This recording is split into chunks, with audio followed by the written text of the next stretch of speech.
ఇంకో పక్క రెండో బటను వేమిరెడ్డి ప్రభాకర్ రెడ్డి గారు.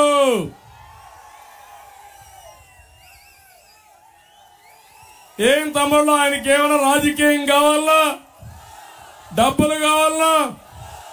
సేవాభావంతో పనిచేసే వ్యక్తి, సంపాదించిన డబ్బులు ప్రజల కోసం ఖర్చు పెట్టే వ్యక్తి.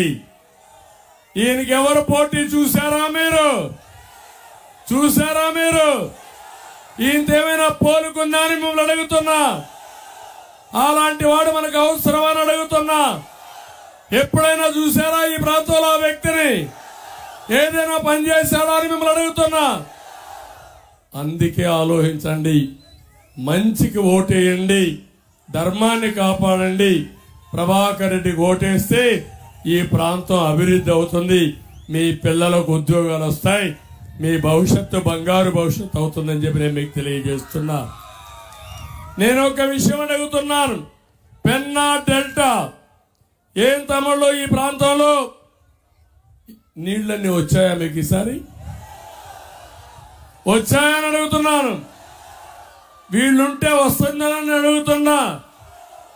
ఈ ప్రాజెక్టు కట్టింది సోమశిల ఎన్టీ రామారావు గారు ఉన్నప్పుడు 36 టీఎంసీ నీళ్లు కెపాసిటీ ఉంటే కాదు నా నెల్లూరు జిల్లాకి ఇవ్వాలని 78 టీఎంసీ పెంపు చేసిన వ్యక్తి ఎన్టీ రామారావు గారు, గుర్తుపెట్టుకోవాలి మీరు.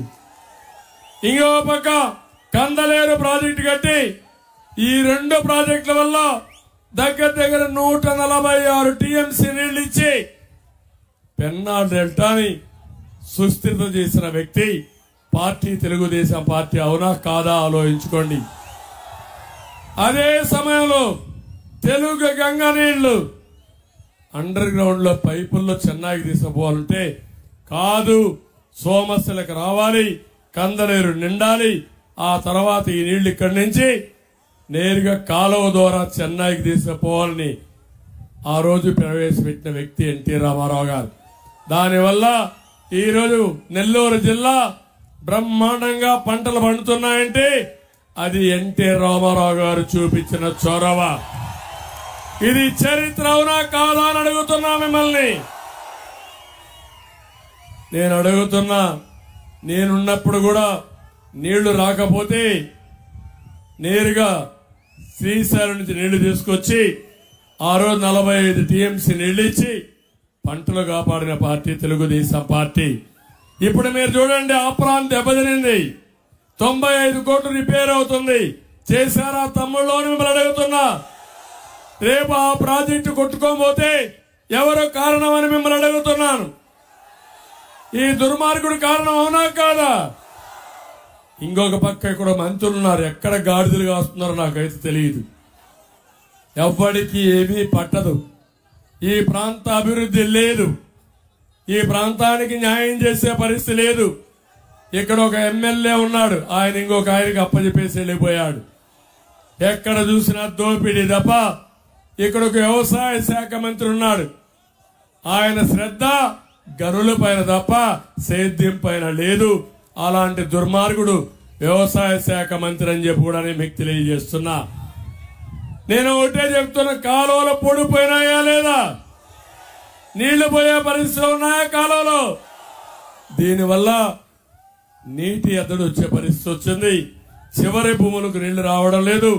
మొన్న ధాన్యం కొన్నారా తమ్ముళ్ళు అని అడుగుతున్నా. కరోనా సమయంలో మీకు అన్యాయం జరిగిందా లేదా? కరోనాలో కూడా అందరూ హాలిడే ఇస్తే ఇళ్ల దగ్గర పడుకుంటే లాక్డౌన్ లో ఉంటే సేద్యం చేసింది రైతన్నే సేద్యం చేశాడు. రైతే దేశానికి అన్నం పెట్టాడు. మీరు కూడా ఇంట్లో పడుకోనుంటే ఏమయ్యే దేశం నేను అడుగుతున్నా. అలాంటి పరిస్థితిలో 860 కేజీల పుట్టికి 160 కేజీలు ధాన్యం దోచుకున్నారా లేదా తమ్ముళ్ళు? దోచుకున్నారా లేదా? ఇది అన్యాయం అవునా కాదా? ఈ దొంగ ఈ మంత్రి అవునా కాదా? ఇక్కడ ఉండే ఎమ్మెల్యేలు ఏం చేశారు? సిగ్గు లేదు. దోపిడీ జరుగుతా ఉంటే చూస్తూ ఊరుకున్నారు తప్ప ఏమీ చేయలేదని చెప్పి మీకు తెలియజేస్తున్నా. నేను అందుకే ఒకే మాట చెప్తున్నాను, నిన్న కూడా రైతు భరోసాని 12,500 రూపాయలు హామీ ఇచ్చి దాన్ని తగ్గించాడు జగన్మోహన్ రెడ్డి. 7,500 ఇచ్చాడు. 6,000 కేంద్రం ఇచ్చారు. మన